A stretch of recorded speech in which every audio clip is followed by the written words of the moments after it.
Por la corta duración que tuvo, fue que se produjo o se inició la ocupación haitiana. El 9 de febrero, el día 8 ya estaba, después de 9 días de recorrido, ya Boyer estaba en la zona de la capital, y el 9, Núñez de Cáceres esperó en la Puerta del Conde, entregando la llave de la ciudad, como dicen los historiógrafos y cronistas, y se inició ahí la unificación de la isla o la dominación haitiana en la parte este.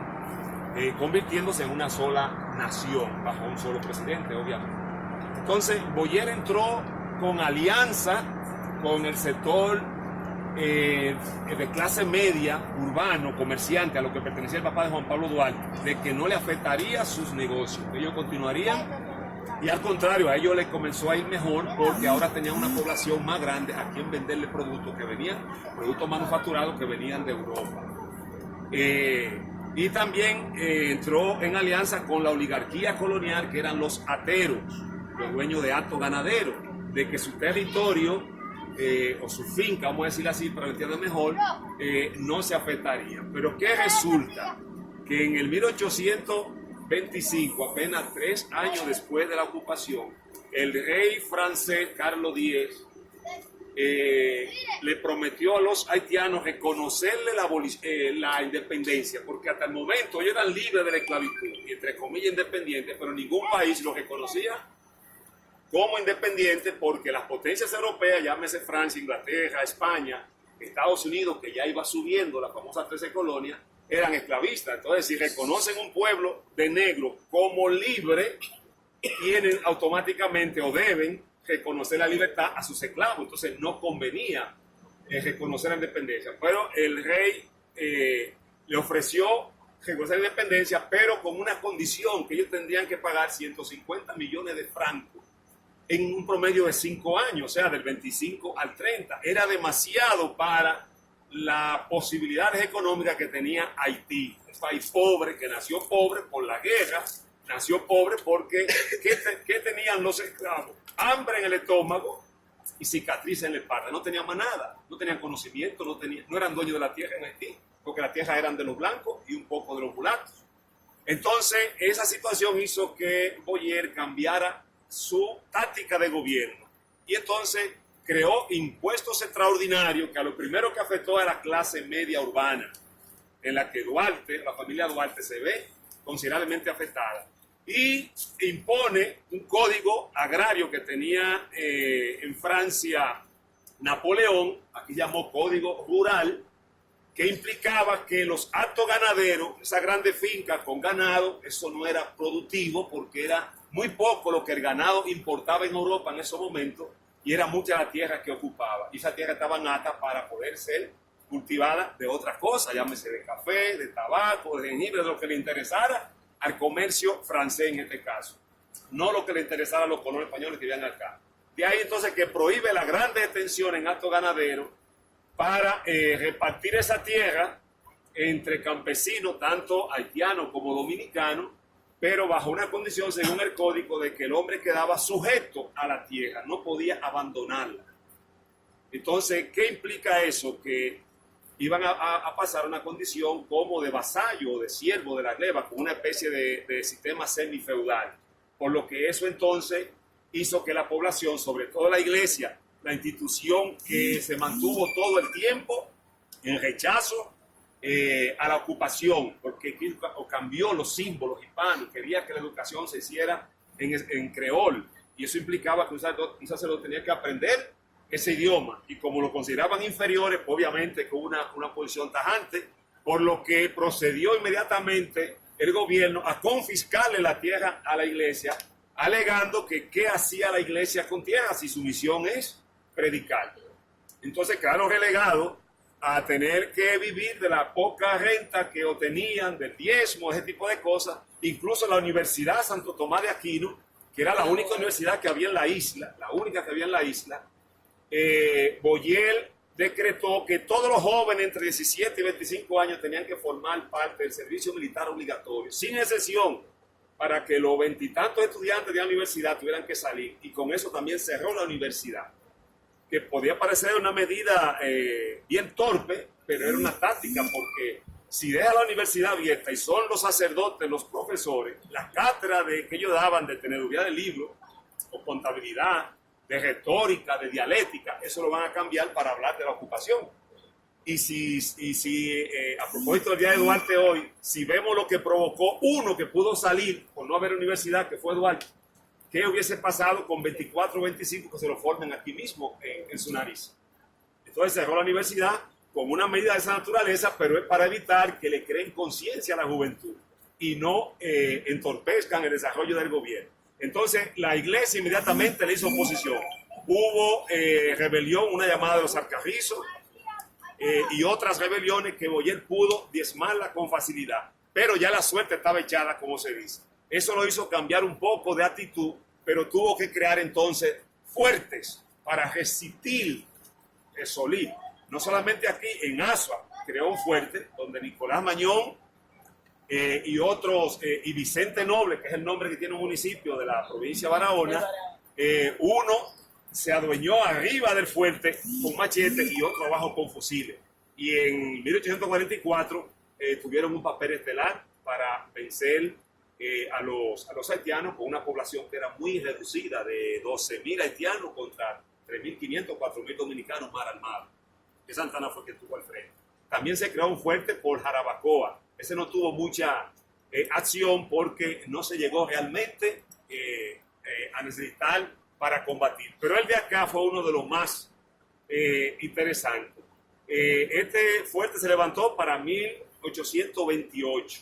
Estaba gobernada la ciudad por Jean-Baptiste Richet, o Juan Bautista Richet, como se pudiera decir en español. La misión, ¿cuál era? Mire, primero el camino que conducía de Asua a la capital estaba bien cerca de la colina acá. No es la carretera por la que caminamos ahora.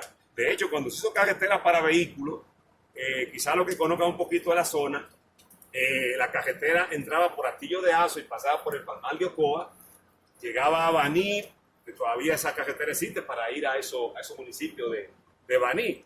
Y salía de Baní, entraba por Doña Ana y seguía bien cerca acá. Y en San Cristóbal salía por donde Ana Ramírez, donde está la fortaleza. Y de ahí doblaba por detrás del vidrio Loyola, a Sánchez, y continuaba por La Sirena, que todavía cuando mataron a Trujillo no existía lo que le llamamos las pistas en Madre Vieja. El cadáver de Trujillo, la caravana fúnebre vino por ahí. Llegaba por Nigua, Jaina, donde está el cuartel en Nigua, continuaba por Jaina, frente a la refinería y salía a Piedra Blanca. Diablo, pero qué lejos para llegar a la capital. Sí, la vuelta era bastante grande. Entonces, antes de eso, obviamente, lo que había era camino, que se caminaban con carreta y a pie a caballo. Entonces, crea este fuerte en un punto estratégico entre Asua, que era un bastión, una ciudad de mucha población y estratégica, y Santo Domingo. Entonces, ¿cuál es la misión principal? Tener aquí acumulado suficientes militares para cualquier rebelión poder atacarlo con facilidad.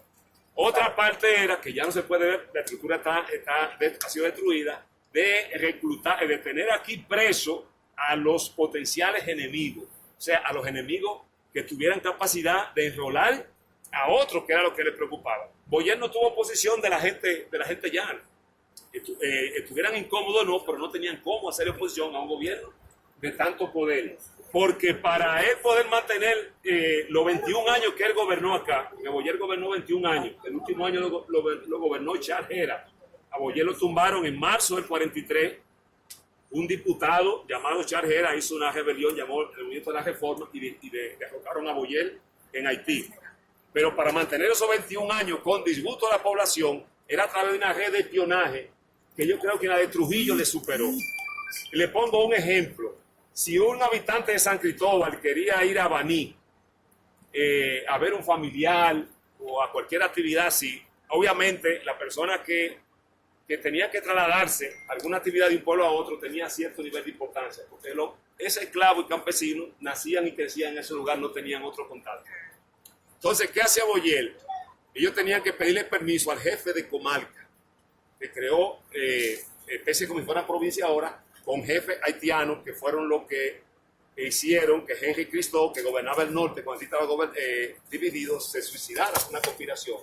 Y como Boyer fue que unificó Haití en el 20, él tenía que resolver el problema de toda esa oficialidad para que la conspiración no llegara a él por igual. Y esa solución estuvo ocupando la parte que hoy es República Dominicana. Entonces crea muchos departamentos y pone esos jefes para que ellos tengan su modo de vida y no conspiren.